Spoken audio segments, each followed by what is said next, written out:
Mga alaala ng madilim mong nakaraan ay parang sirang plakang pabalik-balik sa iyong isipan.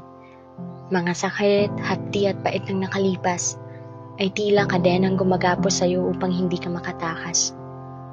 Upang di ka makatakas sa mga nakaraan mong nagpapahirap sa iyo, sa nakaraan mong naging basehan ng ibang tao. Naging basehan nila upang husgahan ka. Hinuhusgahan ka ang hindi mo na kayang magbago pa. Mula sa mga bibig nila ay mga salitang naririnig mong tila sinasaksak ka. At mga matang nakatitig sa iyo at hinihintay lang na may mali kang magawa. Pilit ipinapadama sa iyong hindi ka makakawala, na kailan may hindi ka makakatakas sa nakaraan na gusto mo na ring mabura. Hanggang sa paunti-unti ka nang nilalamon ng sistema. Sa sistema kung saan pinapaniwalaan mo na ang sinasabi nila. Pinapaniwalaan mo na ang sarili mo ay hindi talaga kayang magbago. Hinahayaan mo na lang na ang iyong nakaraan ang magsilbing refleksyon ng iyong pagkatao. Nagmumukmok na lang sa tabi at iniisip na ang sarili mo ay walang kwenta. Na di ka karapat-dapat mahalin, na di ka karapat-dapat intindihin, na wala na talagang magpapahalaga.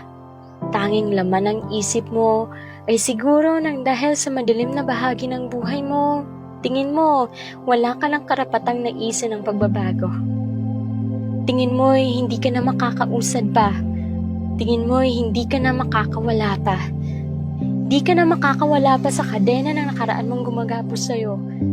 Ngunit kaibigan ko, ang nakaraan mong yan ay hindi ang buo mong pagkatao. Huwag mong ikulong ang iyong sarili sa pait ng nakalipas.